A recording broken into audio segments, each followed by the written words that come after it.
Electric lines of force पढ़ रहे थे हम, काफ़ी हद तक हमने पढ़ लिया था। लास्ट मैंने करा था electric lines of force due to charged conductor. एक बार वहीं से स्टार्ट कर लेते हैं दोबारा से। मेरे पास मुझे बताना है ELOF due to charged conductor, ये बताना है। ठीक है, चलो कर लेते हैं। मेरे पास एक कंडक्टर है, ये कंडक्टर है मान लेते हैं। ठीक है, इतनी बात। अगर चार्ज्ड है तो excess charge will appear on surface of conductor, ये हमें पता है। Excess charge will appear on surface of conductor such that E is 0 at every interior point of conductor.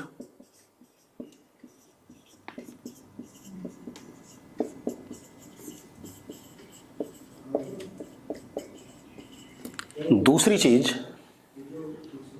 Sigma will be inversely proportional to radius of curvature, जो surface charge density आएगी, surface charge density जो conductor के surface पे आएगी वो inversely proportional to radius of curvature आएगी, ये हमने पढ़ा हुआ है। ठीक है, इसका मतलब जहां पर रेडियस ऑफ कर्वेचर छोटा है वहां सिग्मा ज्यादा होगा, जहां पर रेडियस ऑफ कर्वेचर बड़ा है वहां पर सिग्मा कम होगा। अब दूसरी चीज, अगर सरफेस का पोटेंशियल Vs है, कंडक्टर के सरफेस का पोटेंशियल Vs है, हमें पता है conductor is equi potential surface, conductor का सरफेस इक्वी पोटेंशियल होता है, Vs है। और अंदर इलेक्ट्रिक फील्ड क्या है, 0 है हर पॉइंट पे, तो अंदर भी इंटीरियर का पोटेंशियल क्या होगा, Vs होगा, ये भी हमें पता है। क्यों? क्योंकि V इंटीरियर अगर हम फाइनल ले लें माइनस Vs, तो that would be minus E dot dr from surface to interior. और क्योंकि E 0 है, सरफेस से अंदर किसी पॉइंट पे जब आओगे तो अंदर हर जगह इलेक्ट्रिक फील्ड क्या है, 0 है, तो राइट हैंड साइड क्या हो जाएगा, 0। तो V interior is equal to what, Vs। अब हम लाइंस ऑफ फोर्स पे आ जाएं दोबारा से। पहला पॉइंट क्या आएगा, no electric lines of force inside conductor as E at interior points is what, 0। पहला ये हो गया। दूसरा, since surface of conductor is EPS, therefore electric field is normal to surface, electric field is normal to surface. ठीक है, अब अगर charge positive था तो सरफेस पे पॉजिटिव चार्ज आएगा, एक्सेस वाला। ठीक है, जहां पर रेडियस छोटा वहां चार्ज डेंसिटी ज्यादा। ठीक है, तो electric field is normal to surface. ठीक है, इतनी बात। अब इसका मतलब, और पॉजिटिव चार्ज है तो तीसरा, ELOF emerge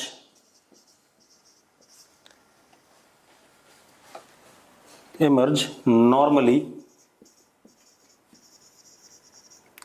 from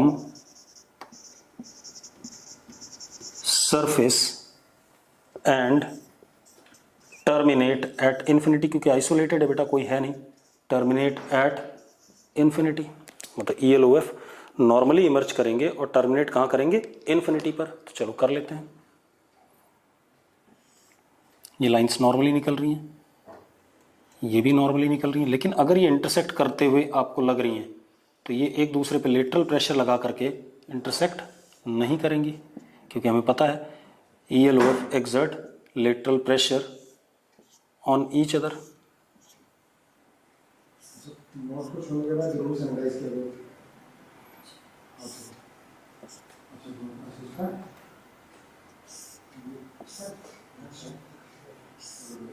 ऐसे और भी जगह होंगी, ठीक है। तो सिंस, चौथा point, ELOF do not intersect, therefore do not intersect, therefore they exert lateral pressure on each other। अगला पॉइंट हमारे पास क्या आता है, जहां पर रेडियस ऑफ कर्वेचर छोटा है, if R smaller sigma large, ELOF are dense near surface at such places। सही बात है, सिग्मा ज़्यादा होगा तो चार्ज ज़्यादा है तो इलेक्ट्रिक लाइन्स ऑफ फोर्स भी क्या होंगी, ज़्यादा होंगी। ये हमारे पास आ गया। अब अगर इसी को मैं नेगेटिव चार्ज कंडक्टर लेता तो यही सारी लाइंस बिल्कुल एज इट इज क्या कर रही होती, सिर्फ ये वाला पॉइंट बदल जाता, ELOF emerge from infinity and terminate on the surface of conductor हो जाता, बाकी चीज़ें सेम रहती। ठीक है, इतनी बात। तो इतनी बात हो गई कंडक्टर, चार्ज आइसोलेटेड कंडक्टर की वजह से जो इलेक्ट्रिक लाइन्स ऑफ फोर्स होती हैं। अब थोड़ा सा और बात करते हैं। अब हमारे पास क्या है, न्यूट्रल कंडक्टर, पहले तो ये देखते हैं, neutral conductor placed in uniform electric field. External electric field में एक न्यूट्रल कंडक्टर हमने रख दिया। ठीक है, चलो करते हैं। मान लो हमारे पास इलेक्ट्रिक फील्ड यूनिफॉर्म ऐसे है, तो यूनिफॉर्म इलेक्ट्रिक फील्ड मतलब पैरेलल एंड इक्विस्पेस्ड लाइंस, ऐसे था। अब इस पूरे एरिया में या स्पेस में पैरेलल इक्विस्पेस्ड लाइंस है। ठीक है, इतनी बात। अब इसमें हमने क्या रख दिया, न्यूट्रल स्फेरिकल कंडक्टर रख दिया। कैसा रख दिया, न्यूट्रल स्फेरिकल कंडक्टर। तो मैंने क्या करा,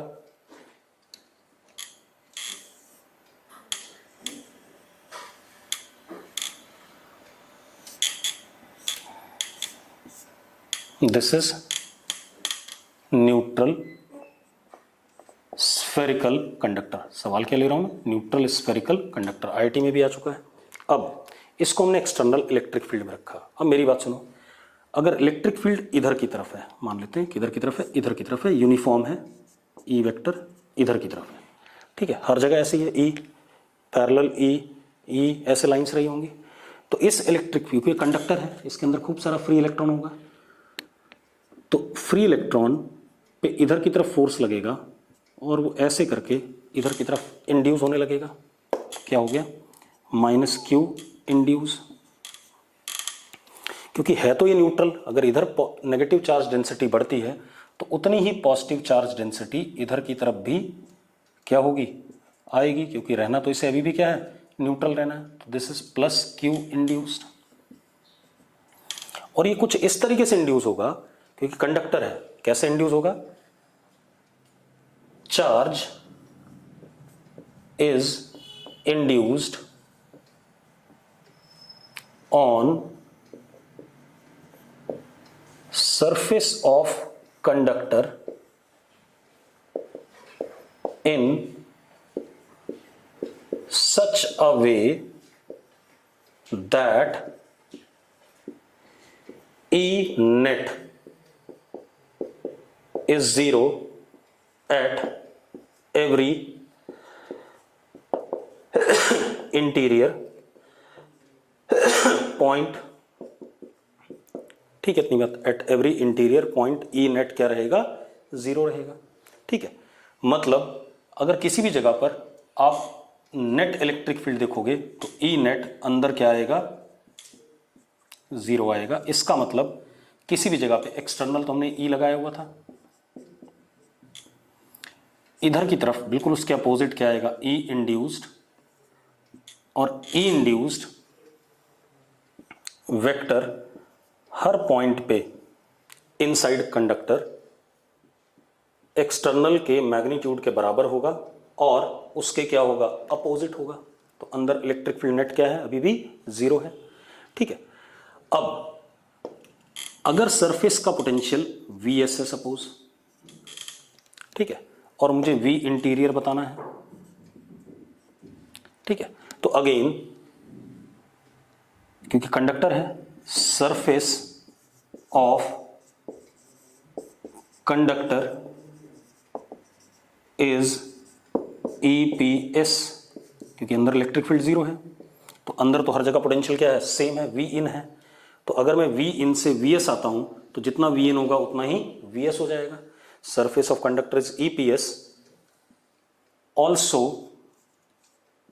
V in is equal to Vs, ये भी होगा। क्यों, क्योंकि V in minus Vs is equal to minus E dot dr, और E क्या है, 0 है, तो दोनों बराबर हो जाएंगे क्योंकि राइट हैंड साइड 0 हो गया, तो V in minus Vs is equal to 0, तो V in is equal to Vs। ठीक है, इतनी बात, ये बात हो गई। अब हम कंक्लूजन लेते हैं लाइंस ऑफ फोर्स के बारे में। अब आप एक चीज देखो बेटा, सीधी सी बात है, पहला पॉइंट तो ये अपने आप आ रहा है कि कोई भी इलेक्ट्रिक लाइन ऑफ फोर्स अंदर कंडक्टर के नहीं होगी, ये बात तय है। ठीक है, तो पहला point, no ELOF inside conductor as E net अंदर क्या है, 0 है। पहला पॉइंट ये हो गया। दूसरा, ये EPS भी आ गया कंडक्टर, तो इसके ऊपर लाइंस नॉर्मली खत्म होंगी या नॉर्मली निकलेंगी। अब यहां देखो, खत्म भी होंगी कुछ लाइंस, क्यों, क्योंकि नेगेटिव चार्ज है। नेगेटिव चार्ज की क्या कहानी होती है कि वो Q upon epsilon not lines क्या करता है, अपने ऊपर टर्मिनेट करता है, और पॉजिटिव चार्ज की कहानी क्या है, Q upon epsilon not lines अपने से निकालता है। ठीक है, इतनी बात। तो अब जो इलेक्ट्रिक फील्ड हमने लगाई है उसकी शेप में थोड़ा चेंज आएगा, मेरी बात ध्यान सुनना। ये इलेक्ट्रिक लाइन आई, ये ऐसे नॉर्मली, ठीक है, इतनी बात। अब जो अगली लाइन आ रही है उसको अपना शेप थोड़ा सा बदलना पड़ेगा बेटा। क्यों बदलना पड़ेगा, क्योंकि उसको क्या होना है, नॉर्मल होना है। अगर नॉर्मल नहीं हुआ तो ये इक्विपोटेंशियल सरफेस नहीं रह पाएगा, क्योंकि इलेक्ट्रिक फील्ड हमेशा इक्विपोटेंशियल सरफेस के क्या होती है, नॉर्मल होती है। और यहां लाइंस में खत्म करा रहा हूं, क्यों, क्योंकि माइनस Q इंड्यूस है। ठीक है, इतनी बात।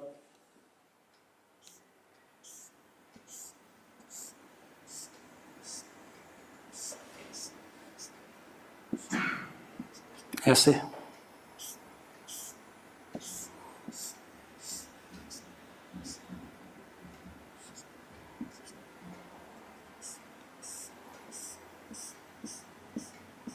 जितना नेगेटिव चार्ज है उस हिसाब से वो उतना ही खत्म कराएगा। बाकी लाइंस देखो जरा,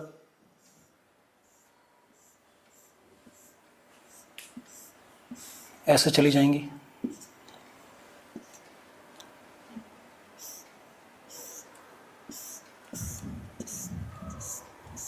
नेगेटिव की तरफ हल्का सा बेंड होकर के ऐसे चली जाएंगी। और देखो इधर से जितनी लाइनें यहां खत्म हुई, क्योंकि जितना माइनस Q इंड्यूस है उतना ही प्लस Q इंड्यूस है, तो उतनी लाइनें उस साइड क्या करेंगी, आगे निकल जाएंगी।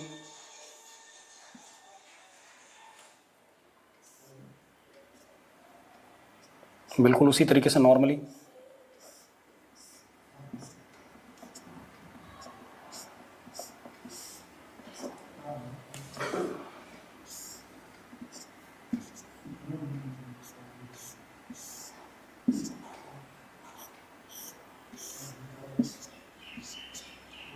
ये आ गया, क्लियर है। ये हमारे पास कुछ इस टाइप का पिक्टोरियल डिपिक्शन हो जाएगा इसका। अब एक और एग्जांपल ले लेते हैं ऐसा ही, मिटा दें इसे। तो हम क्या कह सकते हैं, ELOF terminate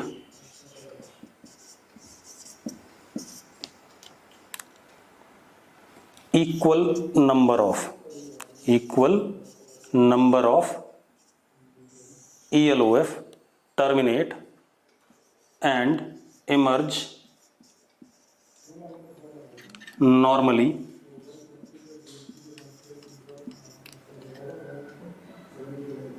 on or from surface of conductor. Clear है, ठीक। दूसरी चीज, कुछ लाइनें अपना शेप बदलेंगे क्योंकि इलेक्ट्रिक फील्ड यहां पर थोड़ा सा चेंज हो जाएगा डायरेक्शन इलेक्ट्रिक फील्ड का, क्योंकि इसकी वजह से भी होगा, इसकी वजह से भी होगा, और जो एक्सटर्नल तीनों का रिजल्टेंट होगा।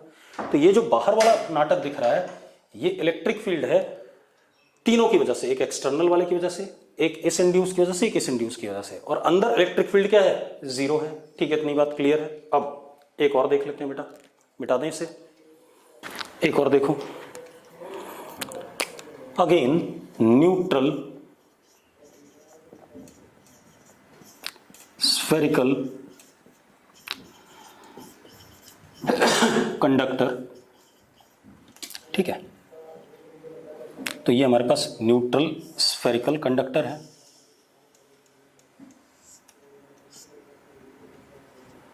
इसके पास में यहां पर हमने एक प्लस क्यू पॉइंट चार्ज रख दिया। क्या रख दिया, प्लस क्यू पॉइंट चार्ज। अब प्लस क्यू पॉइंट चार्ज अगर ये ना होता तो लाइंस कैसी होती, इसकी रेडियली आउटवर्ड होती, लेकिन ये आ गया। तो जब ये पॉजिटिव चार्ज यहां आ गया तो इसकी इलेक्ट्रिक फील्ड होगी यहां पर, इलेक्ट्रिक फील्ड जो होगी इसकी यहां पर, जरा देखो, अगर इसको हम भूल जाए थोड़ी देर के लिए तो ऐसे होती कुछ इलेक्ट्रिक फील्ड इसकी। इस इलेक्ट्रिक फील्ड की वजह से इधर की तरफ क्या, नेगेटिव चार्ज डेंसिटी आ जाएगी कुछ ना कुछ, क्योंकि नेगेटिव चार्ज को अपनी तरफ, क्योंकि कंडक्टर के अंदर खूब सारा फ्री इलेक्ट्रॉन है, तो नेगेटिव चार्ज को अपनी तरफ क्या करेगा, खींचना चाहेगा। तो इस साइड में ये नेगेटिव चार्ज आ गया, माइनस क्यू इंड्यूस, क्योंकि न्यूट्रल है तो उतना ही प्लस क्यू इंड्यूस इधर भी आएगा, ऐसा कुछ हो गया। अब मजेदार बात देखो, क्योंकि कंडक्टर है, इधर क्या आ गया, प्लस क्यू इंड्यूस, उतना ही, क्योंकि है तो न्यूट्रल, कोई चार्ज हमने दिया या लिया नहीं इसमें, बस इंडक्शन से आया है। अब क्या कहानी है, ई नेट इनसाइड, ये भी एक्चुअल में क्या है, neutral conductor placed in external electric field, लेकिन external electric field point charge की है, जो कि क्या होती है, नॉन यूनिफॉर्म। तो हम इसको ऐसा ले सकते हैं, neutral spherical conductor in non uniform electric field. ठीक है, E net inside conductor is zero, होता ही है। इसका मतलब क्या है कि हर पॉइंट पे कंडक्टर के अंदर, हर पॉइंट पे, इस जगह पर अगर मैं बात करूं, इस जगह पे इसकी इलेक्ट्रिक फील्ड जो होगी वो कैसे होगी, ऐसे ई ड्यू टू प्लस क्यू, और जो इंड्यूस होगी वो कैसे होगी, ई इंड्यूस्ड इसके अपोजिट। यहां पर अगर हम देखें तो ई ड्यू टू प्लस क्यू ऐसे हो जाएगा, ई इंड्यूस्ड ऐसे हो जाएगा। ठीक है, इतनी बात। तो इसका मतलब क्या हो गया, ई इंड्यूस्ड अंदर हर पॉइंट पे ई ड्यू टू प्लस क्यू के मैग्नीट्यूड में बराबर होगा, और डायरेक्शन में क्या होगा, अपोजिट होगा। यहां पर अगर मैं बात करूं इस जगह पे, तो ई ड्यू टू प्लस क्यू इधर होगा, और इंड्यूस क्या होगा, इधर होगा, उतना ही।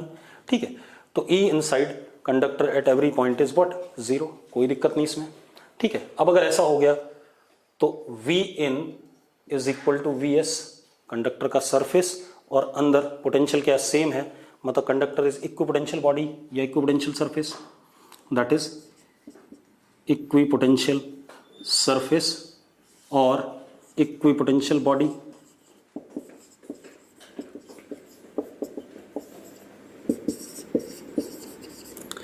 अब हम कंक्लूड क्या कर सकते हैं? हम कंक्लूड ये कर सकते हैं, अब मैं डायग्राम बदल रहा हूँ, ठीक है, क्योंकि मुझे लाइंस ऑफ फोर्स बनानी है, बाकी ड्रामा नहीं बनाना है। तो अब मैं डायग्राम को थोड़ा सा बदल रहा हूँ।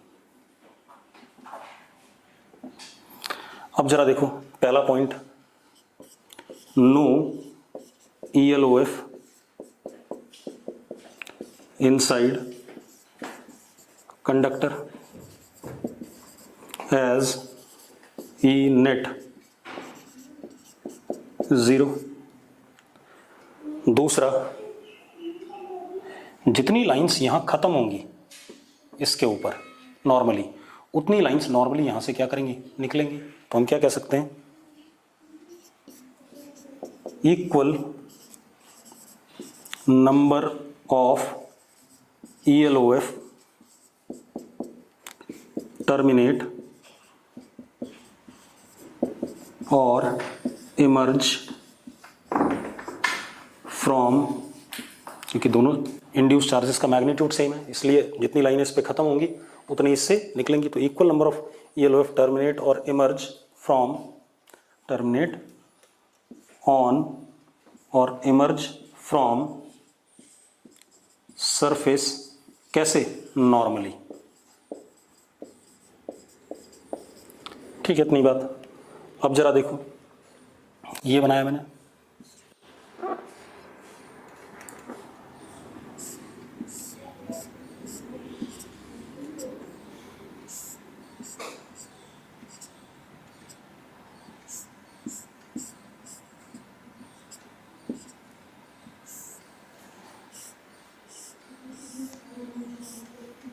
ऐसे ऐसे ऐसे, इसी तरीके से इधर,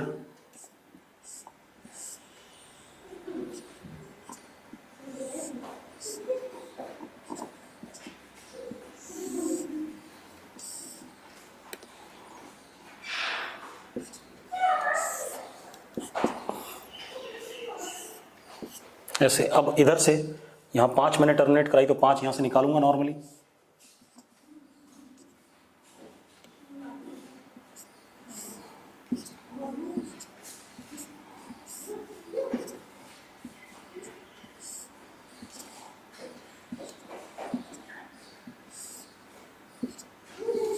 ऐसा कुछ, क्लियर इतनी बात? अगर आप लोगों को क्लियर हो तो अभी बता दो मुझे।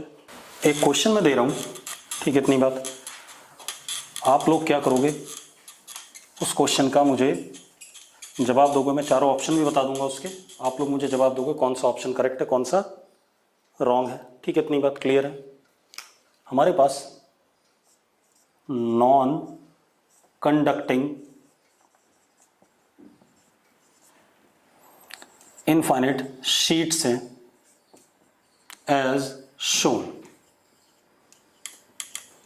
ठीक है, ये एक नॉन कंडक्टिंग शीट है, आगे इन्फिनिटी, अंदर इन्फिनिटी, इधर इन्फिनिटी, इधर इन्फिनिटी। चार्ज डेंसिटी इसकी कितनी, प्लस सिग्मा। एक ये नॉन कंडक्टिंग शीट है बेटा, इसकी चार्ज डेंसिटी माइनस सिग्मा, ऊपर इन्फिनिटी, नीचे इन्फिनिटी, बाहर इन्फिनिटी, अंदर इन्फिनिटी। आपने क्या ड्रॉ करना है, electric lines of force draw करना है। क्या ड्रॉ करना है, इलेक्ट्रिक लाइंस ऑफ फोर्स। इस सिस्टम का ELOF ड्रॉ करना है। तो मैं चारों ऑप्शन बना रहा हूं बेटा, जरा देखो एक मिनट।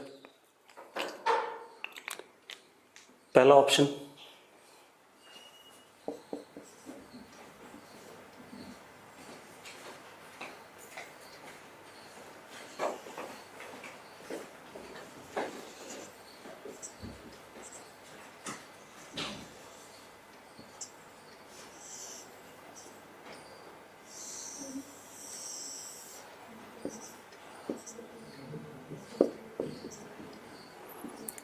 दूसरा ऑप्शन,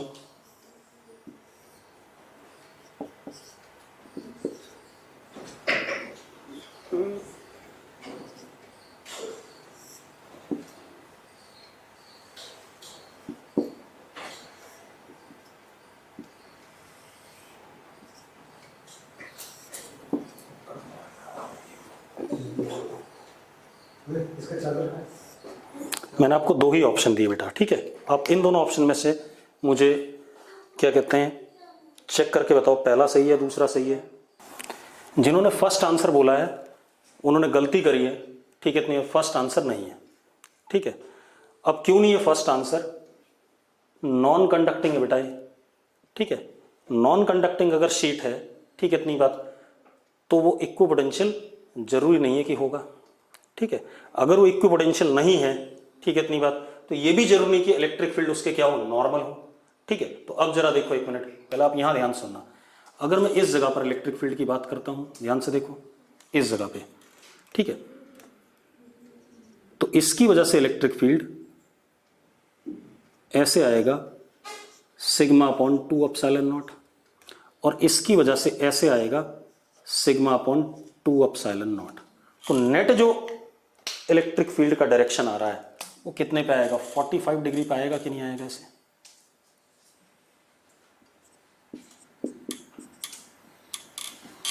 45 डिग्री पे आएगा कि नहीं आएगा? हाँ या ना? अगर मैं यहां भी बात करता हूं, कहीं पर भी बात करूं, तो इन दोनों का मैग्नीट्यूड ये रहेगा, तो नेट जो इलेक्ट्रिक फील्ड आएगा कैसा आएगा? 45 डिग्री इधर। अगर मैं यहां बात करूं, इधर देखो जरा, तो इसकी वजह से सिग्मा बाई 2 एप्सिलॉन नॉट, इसकी वजह से भी सिग्मा बाई 2 एप्सिलॉन नॉट, तो नेट अगेन 45 डिग्री पे आएगा कि नहीं आएगा? ऐसे ही आने वाला है। तो अब आप देखो क्या बनने वाला है, आप लोगों ने गलत बनाया हुआ है, देखो सेकंड आंसर है इसका, कैसा आएगा? इलेक्ट्रिक फील्ड पॉजिटिव से नेगेटिव जरूर होगी, लेकिन कितने एंगल पे?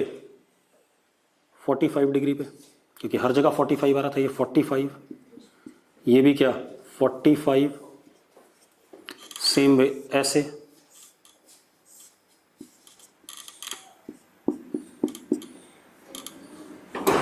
सेम वे ऐसे, ऐसे, मतलब क्या बनेंगे? ऐसे करके स्क्वायर्स बनेंगे, ऐसे बनते जाएंगे मल्टीपल स्क्वायर्स, ठीक है। और पैरेलल भी होंगे और इक्वी स्पेस्ड भी होंगे, क्योंकि इलेक्ट्रिक फील्ड का मैग्नीट्यूड और डायरेक्शन इस क्वाड्रेंट में इधर की तरफ है 45 डिग्री पे और यूनिफॉर्म है, इस क्वाड्रेंट में इधर की तरफ है और 45 डिग्री एंगल पर है और यूनिफॉर्म है, इस क्वाड्रेंट में ऐसा है, इस क्वाड्रेंट में ऐसा है, ठीक है। क्योंकि मैग्नीट्यूड क्या है? सिग्मा बाई 2 एप्सिलॉन नॉट और सिग्मा बाई 2 एप्सिलॉन नॉट दोनों 90 डिग्री पे, उनका क्या रिजल्टेंट? यहाँ पर ऐसे, यहाँ पे ऐसे, यहाँ पे ऐसे, मतलब पैरेलल इक्वी स्पेस्ड, ऐसे क्या बनेंगे? स्क्वायर्स बनते रहेंगे, जो डायरेक्शन एरो का दे रखा है उसके हिसाब से। क्लियर है? अब अगला देखते हैं बेटा। तो दिमाग चलाना है, ठीक है, इतनी बात, अपने आप को जिंदा रखना है, ये नहीं कि जैसा मैं बोल रहा हूँ क्वेश्चन को पढ़ भी लो कि क्या बोल रहा हूँ मैं, ठीक है। क्लियर है? अगर क्लियर है तो यस लिख दो फटाफट चैट बॉक्स में।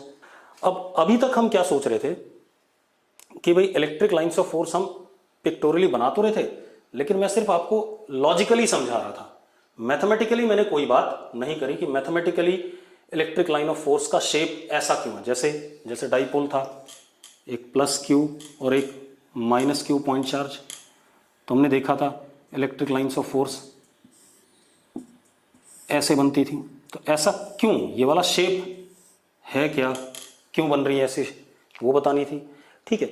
मतलब मैथमेटिकल इक्वेशन चाहिए मुझे इस कर्व की, ये कहानी है, ठीक है, इतनी बात। तो अब हम क्या करने वाले हैं, मैथमेटिकल और लोकस ऑफ ELOF, जो इलेक्ट्रिक लाइंस ऑफ फोर्स बन रही है उसका लोकस या मैथमेटिकल उनका प्रूफ कि ऐसा ही क्यों बन रहा है। अभी तक हमने सिर्फ क्या करा था, लॉजिकली एक्सप्लेन करा था कि इस जगह पे इलेक्ट्रिक फील्ड देखो ऐसी आ रही, रिजल्टेंट ये आ रहा है तो हम ऐसा बना लें, ठीक है, इस तरीके की बात कर रहे थे। लेकिन अब मैं मैथमेटिकल बात करने वाला हूँ। अब हमें जो भी सवाल मिलेंगे पेपर पे मिलेंगे बेटा, पेपर पे करना है या बोर्ड पे करना है, ठीक है, इतनी बात। तो हम अपने आप को 2 डायमेंशन में रिस्ट्रिक्ट रखें, वहीं से बात बन जाएगी। मान लो ये हमारा बोर्ड है, this is X axis, this is Y axis, हमने बोर्ड को 4 क्वाड्रेंट्स में डिवाइड कर दिया। किसी सिस्टम की वजह से suppose electric line of force ये है, this is electric line of force due to any system,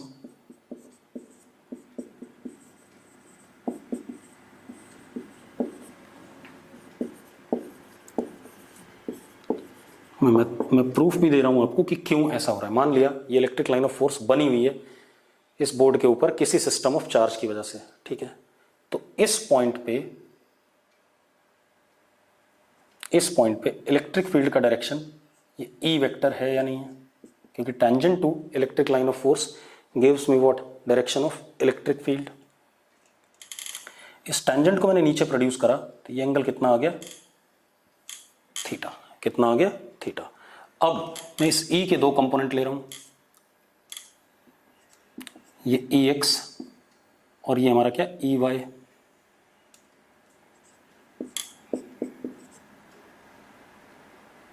ठीक है, ये एंगल कितना होगा, थीटा होगा या नहीं होगा, पहले बता दो मुझे। होगा थीटा। अब जरा देखो ये एंगल थीटा हो गया, ठीक है। तो अब जरा देखो tan theta can be written as E Y upon E X, and tan theta is what, tan theta is tangent की value at this point to the curve, and tangent की value at this point due to curve is called as what, slope, and slope is what, इस curve का dy by dx, इस curve का क्या, dy by dx। इतनी बात अगर clear है तो बोर्ड पे लिखो जरा फटाफट, यस। बोर्ड पे नहीं, चैट बॉक्स में जल्दी लिखो। मैं ई वाई अपॉन ई एक्स को dy बाई dx लिख सकता हूँ या नहीं लिख सकता हूँ, यस यस यस, ठीक है ठीक है ठीक है ठीक है, बस बस। अब तो बड़ी जल्दी समझ जाते हो।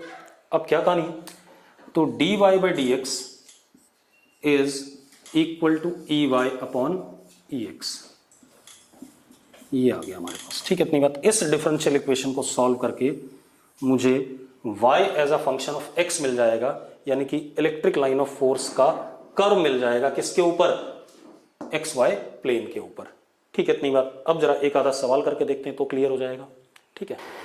जैसे मुझे कहा गया electric field is 2i cap, ये दे दी, इसकी लाइन ऑफ फोर्स बना दो, ठीक है। तो सबको पता है 2i कैप मतलब मैग्नीट्यूड इसका 2 है और डायरेक्शन इसका i कैप है, मतलब ये क्या हो गया, यूनिफॉर्म इलेक्ट्रिक फील्ड हो गया। कैसी इलेक्ट्रिक फील्ड हो गई, यूनिफॉर्म इलेक्ट्रिक फील्ड। मतलब इसकी जो आप लाइंस बनाओगे, चलो मैं बता देता हूं, पहले मैं आपको वैसे ही बता रहा हूं लॉजिकली, फिर मैथमेटिकली देखेंगे। ये एक्स एक्सिस, ये वाई एक्सिस, तो आप कैसे बनाओगे electric lines of force, X axis की तरफ डायरेक्टेड,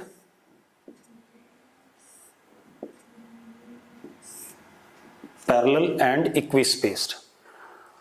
अगर मैं इन ब्लैक वाली लाइंस की इक्वेशन लिखना चाहूं तो मैं लिखूंगा y is equal to k, y is equal to k, k is some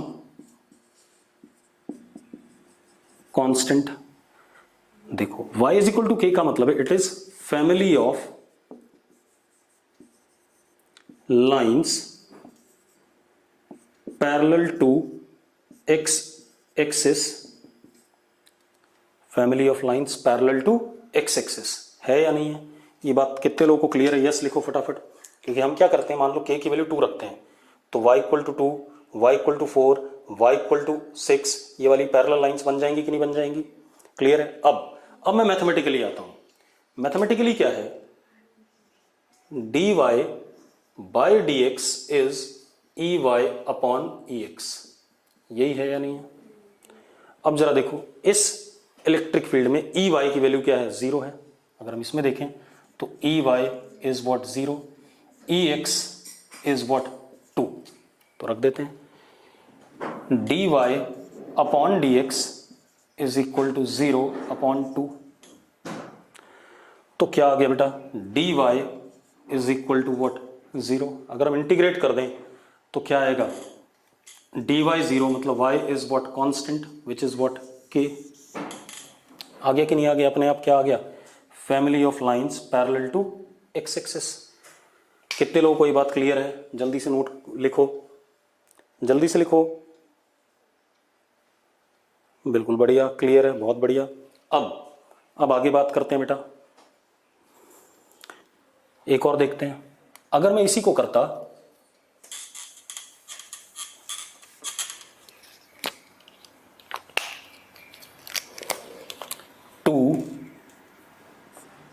J cap क्या करता मैं, 2 जे कैप।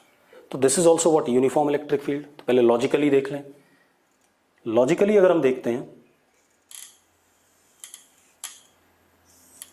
तो एक्स एक्सिस, ये वाई एक्सिस, इलेक्ट्रिक लाइंस हमारी क्या होती, वाई डायरेक्शन में है और यूनिफॉर्म है, तो equispaced and parallel in Y direction.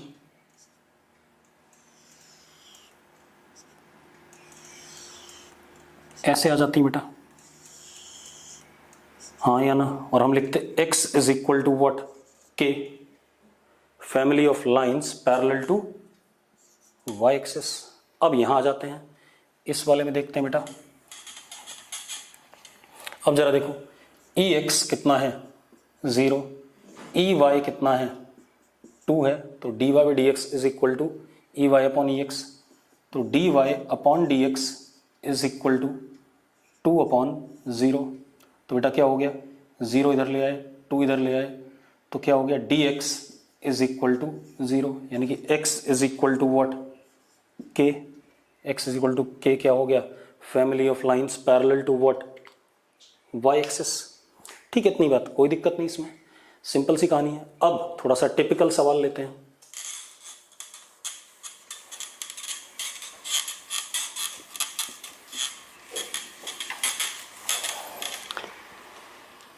अब मुझे क्या दिया गया, v is equal to X square minus Y square.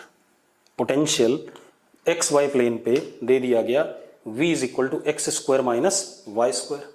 ठीक है, आपको इस पोटेंशियल के रिस्पेक्ट में जो ELOF किसके ऊपर बन रही है, एक्स वाई प्लेन पे, उनका क्या बनाना है आपने, पिक्टोरियल रिप्रेजेंटेशन बनाना है। मोहित बड़ी जल्दी ज्वाइन किया, फिर छोड़ भी दिया, ज्वाइन करते ही छोड़ गया। ठीक है, चलो अब मैं क्या कह रहा था, आपको क्या करना है, इस v is equal to X square minus Y square के करस्पॉन्डिंग आपने इलेक्ट्रिक लाइंस ऑफ फोर्स बनाना है। ऋतिक पांडे जी बड़ी जल्दी ज्वाइन किया आपने, 2-4 दिन बाद ज्वाइन करते, लेक्चर खत्म हो जाता तब। ठीक है, अब क्या कहानी है, मैं क्या कह रहा हूं, v is equal to X square minus Y square की वजह से जो electric lines of force X Y plane पे बननी है उसको आपने बनाना है। ठीक है, इतनी बात, एक्स वाई प्लेन के ऊपर या पेपर के ऊपर। ठीक है, अब कैसे बनाएंगे बेटा, मैं बता देता हूं। सबसे पहले तो मुझे इलेक्ट्रिक फील्ड चाहिए, तो मैं सबसे पहले EX निकालता हूं। EX is minus dV upon dx, तो EX comes out to be minus 2x। आगे कि नहीं आ गया, हाँ या ना। इसी तरीके से EY is minus dV upon dy, यानी कि EY is equal to minus 2y। ठीक है भाई, अब ये आ गया हमारे पास। अब हमारे पास है क्या, dy by dx is equal to EY upon EX, यही रिजल्ट है हमारे पास, रख देते हैं बेटा।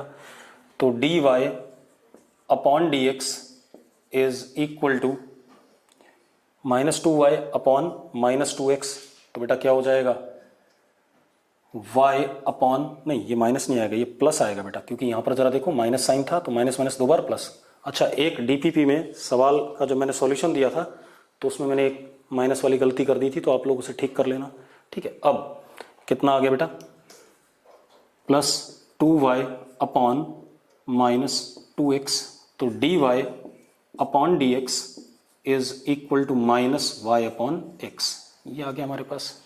अब जरा देखो बेटा, dy upon y is equal to minus dx upon x, integrating both sides. मैं लिमिट नहीं लगा रहा हूं क्योंकि मुझे पता ही नहीं है, तो मैं कांस्टेंट में खेलूंगा। अगर लिमिट नहीं लगी है तो हम इंटीग्रेट करने के बाद कांस्टेंट डालते हैं, आपको पता है। तो क्या हो गया इधर, log y is equal to minus log x plus some constant p, इसको इधर ले आए, log y plus log x is equal to p, log X Y is equal to p, p constant है ध्यान रखना।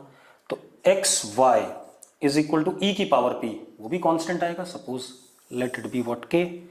तो हमारा जो कर्व बनेगा X Y is equal to constant, x Y is equal to constant आपको पता है क्या होता है, रेक्टेंगुलर हाइपरबोला होता है। तो बना लेते हैं बेटा, आप जरा देखो।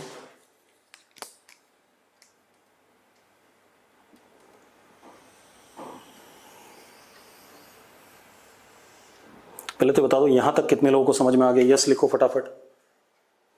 अब हम बनाते हैं इसे।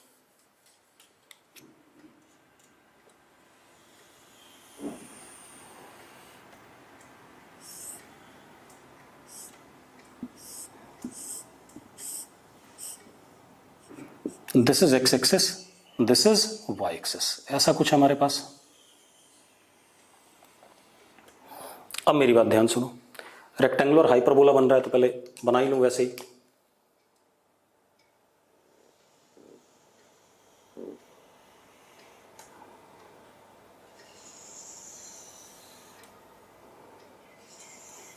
डायरेक्शन अभी दे दूंगा, पहले बना लेते हैं।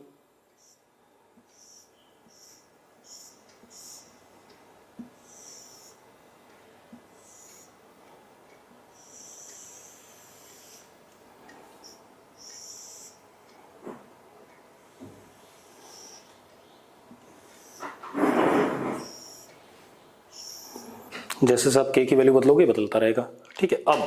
अब एरो देते हैं बेटा, जरा देखो।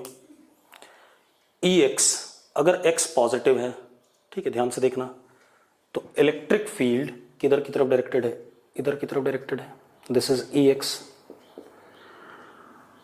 और अगर वाई पॉजिटिव है तो इलेक्ट्रिक फील्ड किधर की तरफ डायरेक्टेड है, ऊपर की तरफ डायरेक्टेड है इस क्वाड्रेंट में।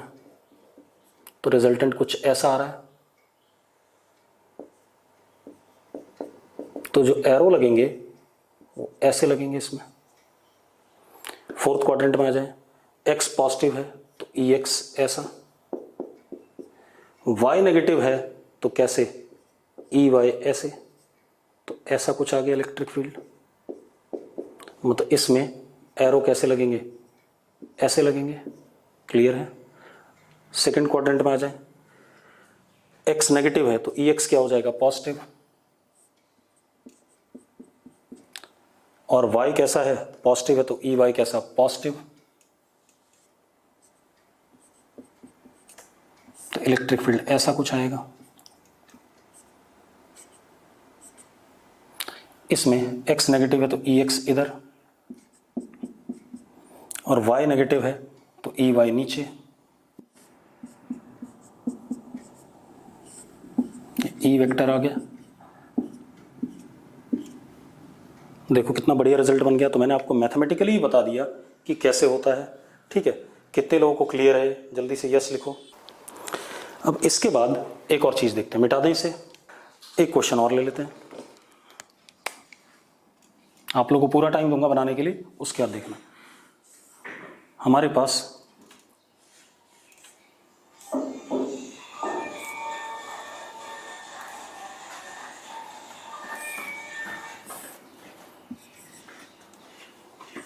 इनफाइनाइट कंडक्टिंग शीट है।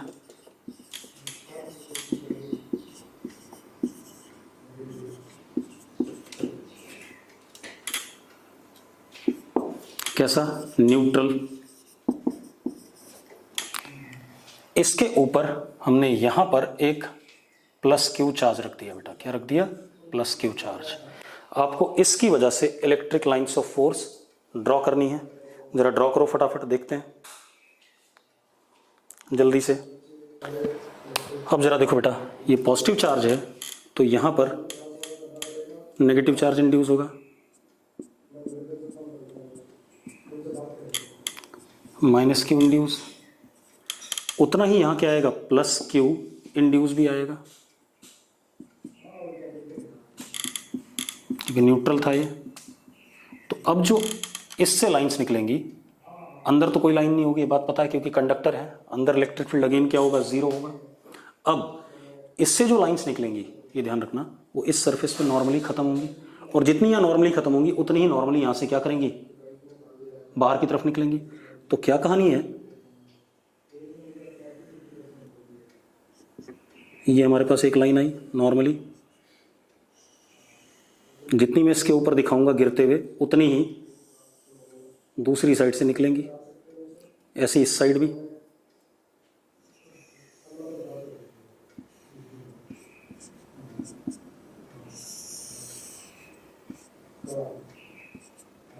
ठीक है, और भी होंगी। इधर ऐसे करके ये क्या कर जाएंगी, नॉर्मली निकल जाएंगी उतनी लाइनें, क्योंकि जितना ऊपर चार्ज नेगेटिव इंड्यूस हुआ उतना ही नीचे क्या इंड्यूस हुआ, पॉजिटिव चार्ज इंड्यूस हुआ। कोई दिक्कत है इस बात में? ठीक है, अब एक और चीज़ देखते हैं बेटा, लास्ट पॉइंट हमारा इलेक्ट्रिक लाइंस ऑफ फोर्स के बारे में, उसके बाद इलेक्ट्रिक लाइंस ऑफ फोर्स खत्म हो जाएगा। अब जरा देखो लास्ट पॉइंट क्या हमारे पास इलेक्ट्रिक लाइंस ऑफ फोर्स के बारे में, ELOF due to system of charge at rest are always open curves और lines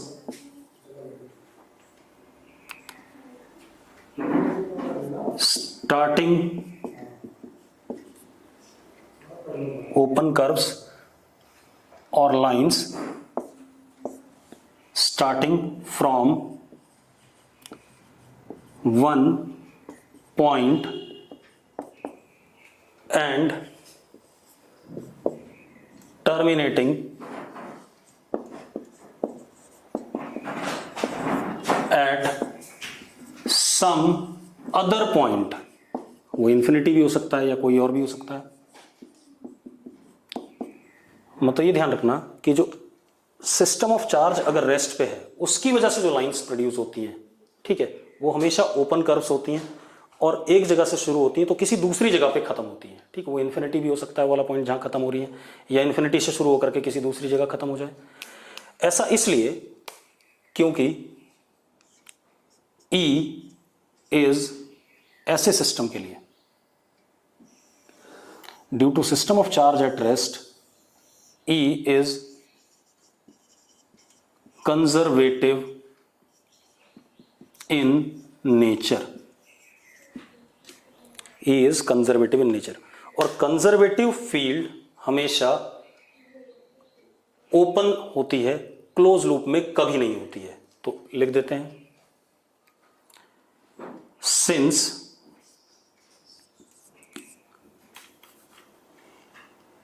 ELOF due to conservative electric field is never in form of closed loops। समझा देता हूं, ये तो हमने लिख दिया, अब इस बात को मैं समझा देता हूं आपको। मान लो कोई ELOF क्लोज लूप के फॉर्म में है, मान लो सर्कुलर है ELOF,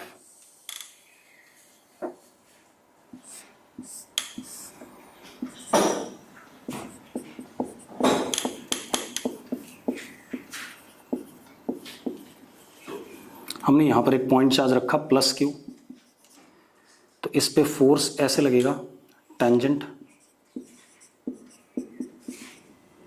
ये हमारा dr। अब अगर मैं इसको इसके ऊपर घुमा के, चलो यहां ले आया, यहां पर QE, ये कैसा dr, तो इसको अगर घुमा के पूरा लाते हैं तो work done in closed loop कितना हो जाएगा, Q into E into 2πr। अगर 2π कैपिटल R, अगर इसका रेडियस कितना है, R है सर्कुलर लूप का, dr QE और dr के बीच में एंगल हर जगह क्या है, 0 है, तो डॉट प्रोडक्ट में QE इंटू dr आ जाएगा। dr का इंटीग्रेशन क्या, सारी लेंथ, क्योंकि स्केलर क्वांटिटी हो गई तो लेंथ हो गई, वो डॉट प्रोडक्ट हो गया, तो dr क्या हो जाएगा, QE into 2πr, which is not equal to 0। तो अगर वर्क डन क्लोज लूप में किसी फोर्स की वजह से 0 नहीं है तो नॉन कंजर्वेटिव हो जाएगा कि नहीं हो जाएगा। तो अगर work done in close loop non zero है, सो we can say such ELOF which are in form of closed loops are non-conservative। ठीक है, तो मतलब ये ध्यान रखना कि सिस्टम ऑफ चार्ज जो रेस्ट पे है वो कंजर्वेटिव फील्ड प्रोड्यूस करता है, तो उसकी ELOF क्या होंगी, ओपन कर्व्स होंगे या ओपन लाइंस होंगी। लेकिन अगर कहीं पर क्लोज लूप में ELOF है तो वो क्या होता है, हमारे पास क्या हो जाता है, नॉन कंजर्वेटिव हो जाता है। और ये वाला भी हम पढ़ेंगे, लेकिन कहां पर, मैग्नेटिक इफेक्ट वाले चैप्टर में। वहां पर भी जो मैग्नेटिक फील्ड वाले चैप्टर में जो इलेक्ट्रिक फील्ड प्रोड्यूस होती है वो नॉन कंजर्वेटिव होती है। ठीक है, तो उसको हम वहीं पर देखेंगे। ठीक है, इतनी बात। चलो आज का लेक्चर मैं यही छोड़ रहा हूँ। ठीक है, बाकी हम अगली क्लास में लाइंस, इलेक्ट्रिक फ्लक्स और क्या कहते हैं, इलेक्ट्रिक फ्लक्स की बात करेंगे, और थोड़ा सा हम क्या करेंगे, सॉलिड एंगल की बात करेंगे। ठीक है, चलो।